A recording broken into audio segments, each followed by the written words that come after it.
All right, let's cut to the chase. Something's off with the Cowboys' defense, and John Gruden didn't hold back. And that matters, because when a veteran voice like his calls out tackling, effort, and a player like Trevon Diggs, you've got to listen. You've probably seen the noise. Concussion reports tied to something at home. Talk that Diggs might not want to play here anymore. And even reports the house is on the market. And all that off-field stuff only makes what we're seeing on the field feel heavier. The bottom line is simple. The defense is getting torched, and Gruden's critique lands because he didn't sugarcoat it. Poor pad level, inconsistent run fits, busted coverages, and too many big plays allowed. He even singled out tackling in the secondary. They don't tackle very well, and called Diggs out, saying he hasn't looked like his old self since that first injury. Now I know Gruden's not exactly Mr. Diplomacy, but the core of his point isn't just hot takes, it's fundamentals. You can argue scheme until you're blue in the face, but if your defensive line gets driven off the ball and your corners can't wrap up on tackles, the scheme isn't going to fix that for you. That's the worry. Are these problems tactical, or are they technique and effort? Gruden thinks it's both. He's flustered by players not playing physical and by busted assignments that lead to quick, game-changing plays. If you care about this team, and I know you do, this is the moment to be honest. So, here's something quick I want from you. Type in the comments right now, yes or no.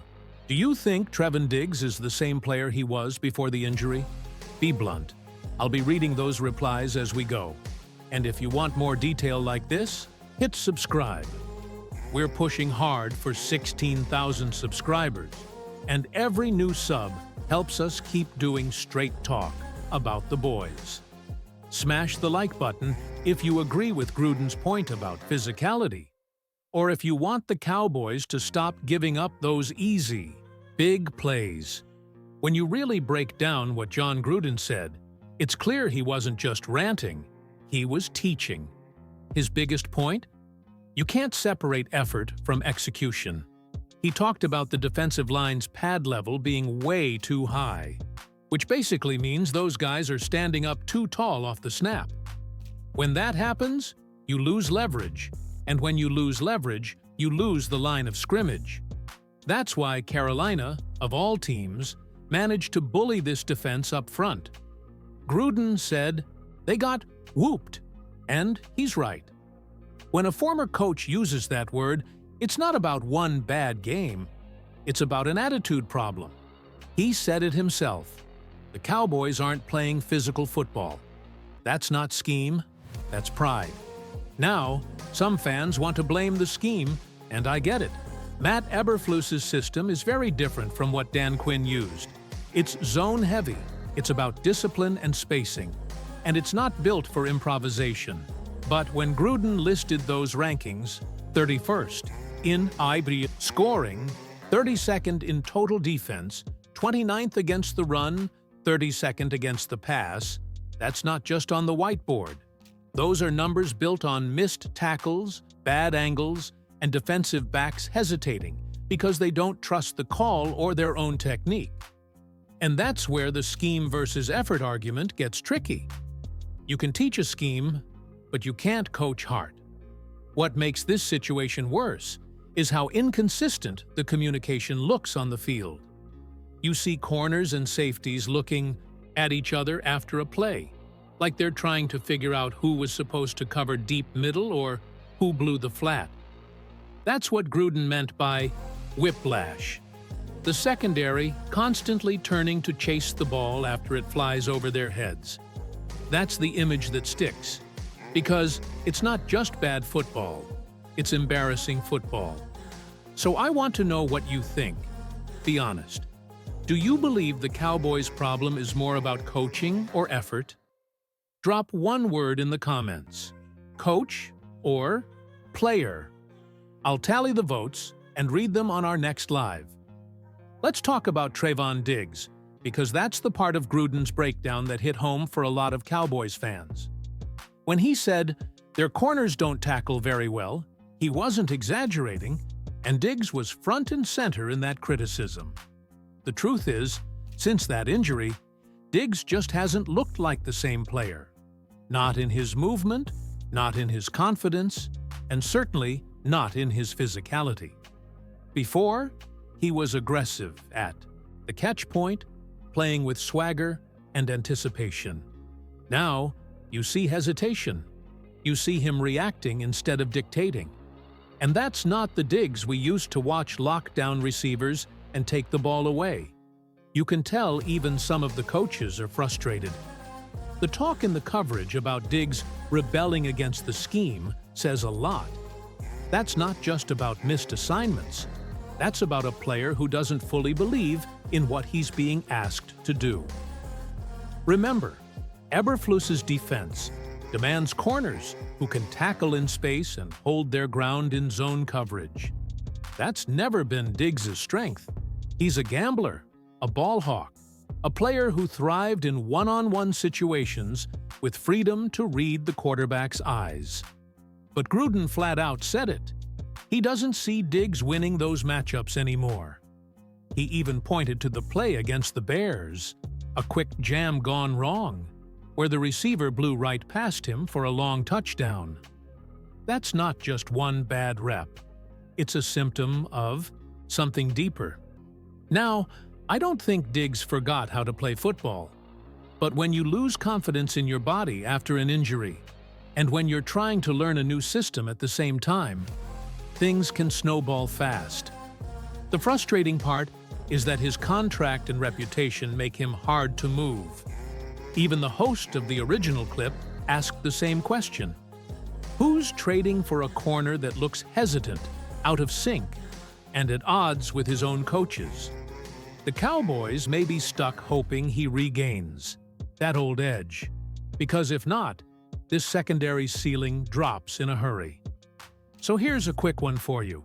If you were the general manager, would you keep Diggs and hope for a comeback? Or would you move on while he still has some trade value left? Drop keep or trade in the comments. And while you're there, hit subscribe. We need your clicks to keep reaching our 16,000 goal. Now, let's get into the other side of this. Matt Eberflus and what's really going on behind the scenes. The word that stood out in the video was rebellion. That's not something you say lightly about an NFL locker room. When players stop buying into a system, it shows, and you can see it on film. Missed fits, poor communication, guys freelancing because they don't trust what's being called. All signs of a defense that's no longer aligned with its coordinator. And when that disconnect grows, it eats away at confidence. Gruden pointed it out perfectly when he said, "They've got to find a way to stop the IB bleeding." You can tell this group doesn't look like it's having fun. There's a lack of urgency, a lack of pride, and it's creating that bad look he talked about. Eberflus is a smart coach, but right now, his system feels like it's fighting his players instead of empowering them. This defense was built around speed and aggression under Dan Quinn. Eberflus's version asks for patience, zone integrity, and textbook tackling, and that transition isn't happening smoothly. When the players don't trust the call, they hesitate. When they hesitate, they play slow. And when they play slow, even average offenses look dominant. You can almost sense the frustration boiling over. The host even asked, "Is Eberflus dumb, stubborn, or both?" Harsh words, but they reflect what fans are feeling.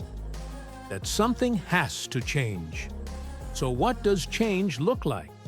Maybe it's simplifying the coverage calls, letting the corners play more press, or putting more responsibility back on veterans like Micah, Parsons, and Trevon Diggs to lead.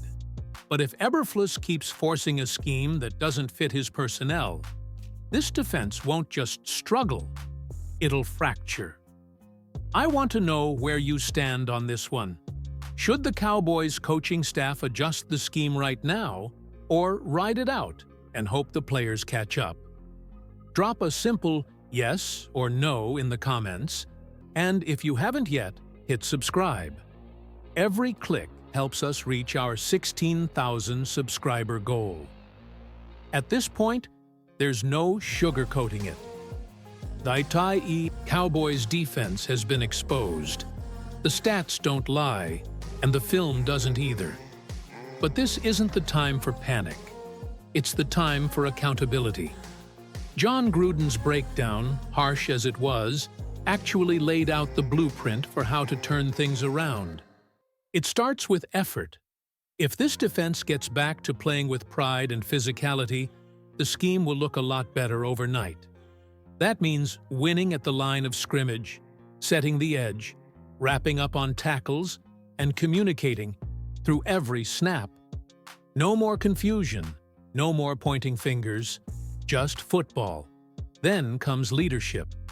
The stars, Micah Parsons, Trevon Diggs, DeMarcus Lawrence, have to take ownership of this unit. You can't just rely on coaches to fix everything when the energy on the field is off. The locker room needs a reset. Call it accountability. Call it unity. Call it whatever you want. But the best defenses in the league play for each other, not just for stats. If this group can tap back into that edge, they'll climb out of this slump faster than most think. As for Matt Eberflus, he's got to show flexibility. Simplify the calls.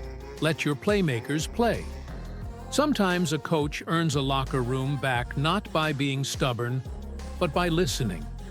If the players feel heard, they'll buy in again. And once that happens, this team will start looking like the Dallas Cowboys defense we know. Aggressive, fast, and confident. So here's where you come in. Drop in the comments your biggest hope for this defense moving forward. Is it better tackling? A scheme change? More leadership? Let's get a real conversation going, because this fan base deserves honesty and passion, not excuses. And while you're there, hit that like button if you still believe the Cowboys can rebound this season. And make sure you subscribe. We're closing in on 16,000 subscribers, and every single one of you helps keep this channel growing strong. This has been Cowboys News TV, where we tell it like it is. And no matter what happens next, DC4L always.